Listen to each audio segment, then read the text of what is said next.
이해했습니다. 네, 네. 방송반이었어요.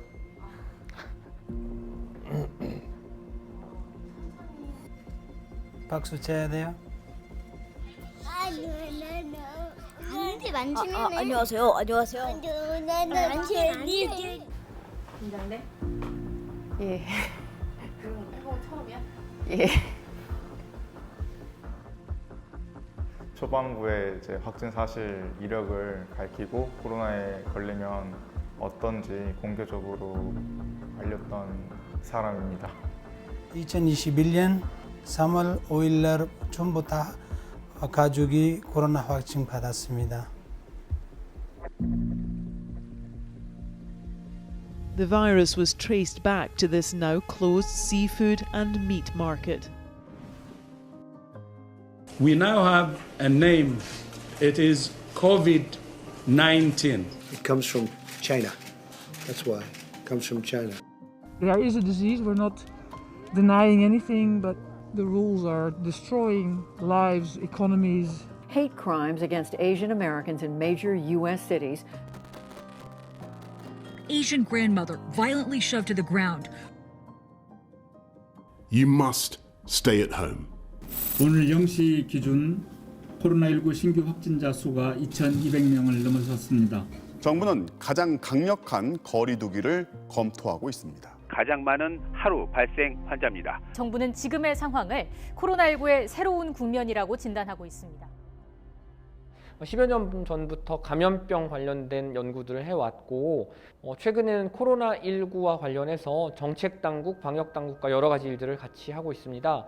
오늘도 1,800명대 육박하는 신규 확진자가 나왔고 4차 대유행기에 접어들어서 여러 가지로 우려가 많습니다. 그 원인으로 저희가 생각하는 거는 낯선 사람들 사이의 모임의 숫자가 생각보다 줄지 않고 있어서 그런 것이 아닌가 생각하고 있고요. 물론 그 중에는 우리가 잡아내지 못하는 미규명 감염자들로 인한 감염 확산도 원인 중에 하나로 생각해 볼 수 있겠습니다. 실제로 감염 경로 불명 확진자 비율은 지난달 30%대에서 네, 연구진은 코로나19 감염자의 40% 이상이 무증상자였을 것으로 보고 있습니다. 확진 판정 받기 전에는 제가 확진 받을 거라고 생각하지도 못할 정도로 너무 건강했고 그래서 이런 것처럼 본인이 코로나 확진자여도 무증상자였으면 확진자라는 사실을 전혀 모르고 지나갈 수도 있겠다라는 생각을 합니다. 저하고 와이프는 많이 아팠고요. 큰아들도 살짝 몸살이 있었고요. 둘째 아들하고 막내 아들은 아무 증상이 없었습니다. 미나 아팠어? 아니요. 안 아팠대요. 확진자가 늘어난 가장 큰 이유는 무증상 감염자 또는 미규명 감염자들이 있기 때문이라고 생각을 합니다. 자신이 증상이 없기 때문에 확진이 됐다고 생각하지 않을 거고요. 계속 접촉하면서 그런 그 바이러스를 확산할 수밖에 없습니다.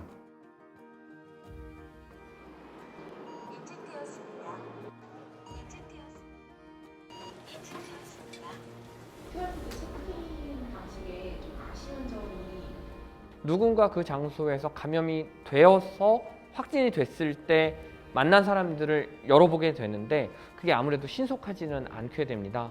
보통 QR코드를 통해서 밀접 접촉자를 일별하면 연락하는데 늦어지게 되고요. 짧게는 3일부터 길게는 열흘 넘게도 걸리고요. 사실은 그 사이에 다른 연쇄 감염을 일으킬 수 있는 그런 부분이 굉장히 안타깝다고 생각하고 있습니다. QR코드 체크인으로 대변되는 역학조사 시스템은 동선에 기반합니다. 그렇기 때문에 위치 정보 또는 동선 정보가 노출될 수밖에 없고요. 그로 인해서 사회적 낙인 또는 선의의 피해자가 생기는 이런 사회적 문제들이 발생할 수밖에 없습니다. 코로나 확진 받으신 후에 그 절차에 대해서 말씀해 주시겠어요? 처음에 확진 판정을 받은 뒤에 병원이나 생활치료센터에 입소를 하면 몇 시간 지나지 않아서 바로 전화가 옵니다. 잘 답변을 하다 보면 본인의 이동 경로가 다 나오거든요. 그래서 그를 통해서 역학조사가 이루어지는 걸로 알고 있습니다. 확진자가 약국에 다녀간 다음에 일단은 동선에 저희 약국이 공개가 되었었기 때문에 불안해하는 동네 손님들께서 약국으로 문의 전화를 주기도 하고 그것들 때문에 어느 정도 업무에 지장이 있었던 것 같기도 합니다. 안 그래도 지금 약국이 많이 어려운데 이것 때문에 더 어려워지면 어떡하나 이런 걱정을 많이 했었던 것 같고요.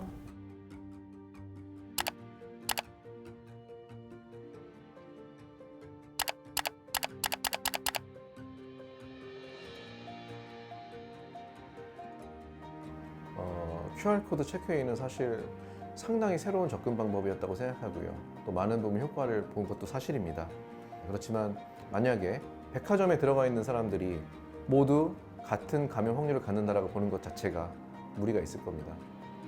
키스트와 TJ랩스가 공동으로 개발한 CTS, Contact Tracing 시스템은 기본적으로 같은 공간에 있는 사람은 같은 감염 확률을 갖는다는 겁니다.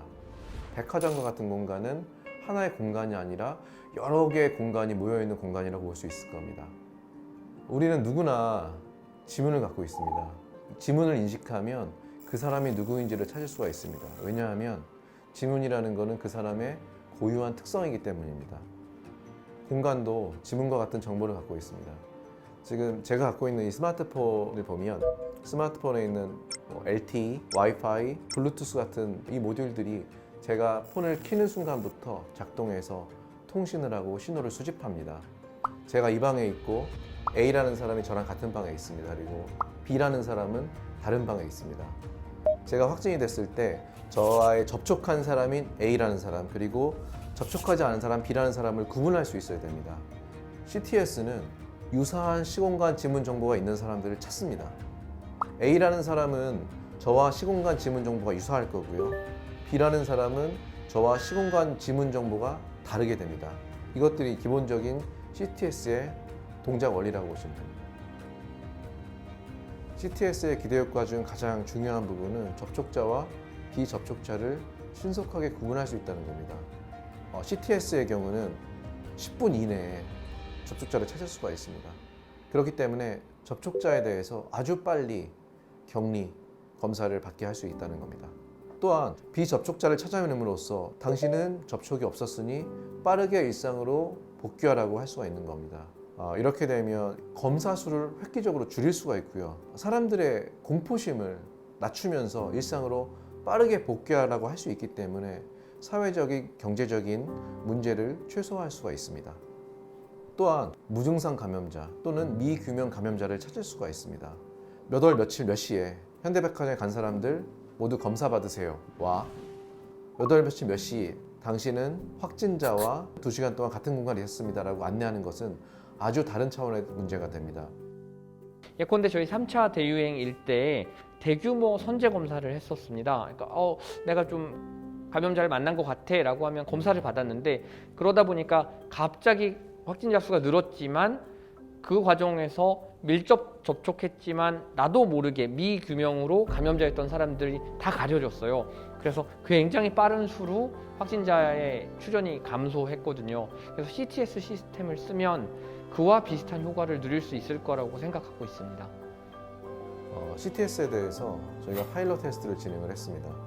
크게 두 부류로 나눠서 스마트폰 사용자 그리고 목걸이형 출입 태그 사용자를 기준으로 진행을 했고요.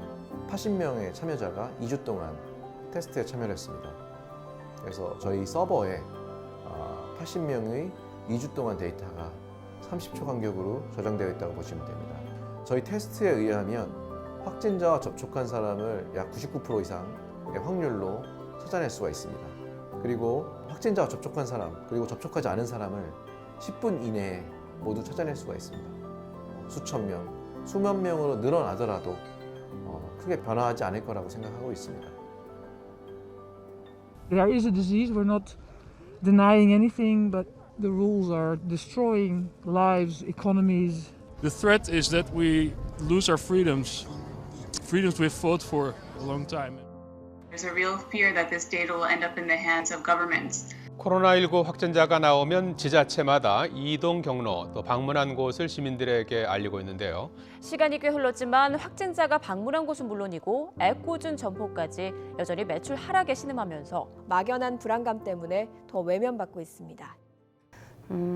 코로나 이후로 약국의 손님도 많이 줄고 경영이 많이 어려워진 상태여서 국장님이 굉장히 많이 힘들어하던 상태였는데 그런 상황에서 확진자가 또 다녀갔다고 하니까 이게 아무래도 영향이 없을 수는 없잖아요. 필요악적으로 그런 게 개인정보 수집이 필요하겠지만 그거를 뭐 공개하고 이런 게 코로나 확산세를 저지하거나 하는데 큰 도움이 안 되는 것 같고 개인들에게 희생을 강요하는 분위기인 것 같아서 잘 모르겠습니다. 이거 어떤 게 옳고 그른지. 개인정보를 수집, 활용하는 데 있어서는 사실 개인들의 입장에서는 어느 정도의 반발심이 있는 것이 매우 자연스럽고 저는 오히려 그걸 지지하는 입장이기는 합니다. 저는 실내 위치인식 기술 전문가입니다. 사실 위치 기반 또는 동선 기반으로 접촉자를 찾는 방법이 훨씬 더 정확하고 명확합니다. 저희는 그렇게 하지 않으려고 노력을 했고 그 결과물이 CTS라고 이해하시면 될 것 같습니다. CTS의 경우는 시공간 지문 정보가 저장이 됩니다. 다시 말씀드리면 LTE, 와이파이, 블루투스 같은 이런 신호들의 정보입니다. CTS에는 어디에라는 정보가 전혀 없습니다. 두 사람이 접촉을 했다. 언제, 얼마 동안, 어느 정도의 접촉을 했다라는 것만 찾지 어디에서 접촉했다는 것은 찾을 수가 없습니다. 이게 가장 큰 차이라고 보시면 될 것 같습니다. CTS는 기본적으로 앱을 깐다거나 태그를 사용해야 되는데 그 과정에서 자기가 이 기술을 사용하겠다고 동의하는 과정이 한 번 있기 때문에 개인정보에 대한 서로의 상호 약속이 들어가 있기 때문에 사실은 법률적으로도 또 심리적으로도 더욱 안전한 기술이라고 생각이 됩니다.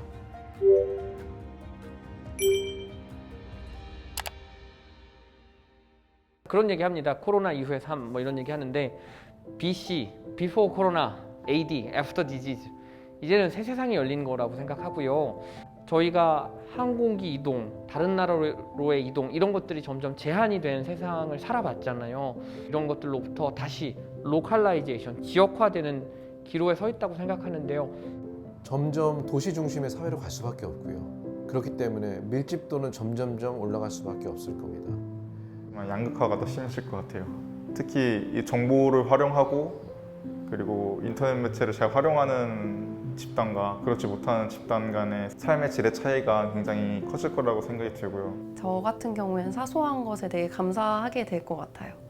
그러니까 뭐 마스크 벗고 밖을 활보하고 친구들 만나서 편하게 술 한잔 하면서 이야기하고 이런 것들이 되게 소중한 시간인지 전에는 몰랐잖아요.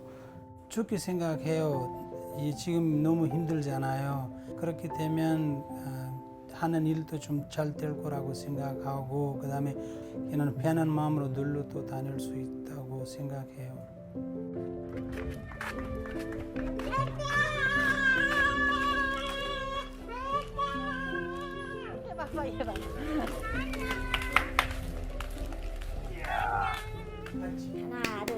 하나 둘 셋 하면은 미나야 한 번만 하나 둘 셋.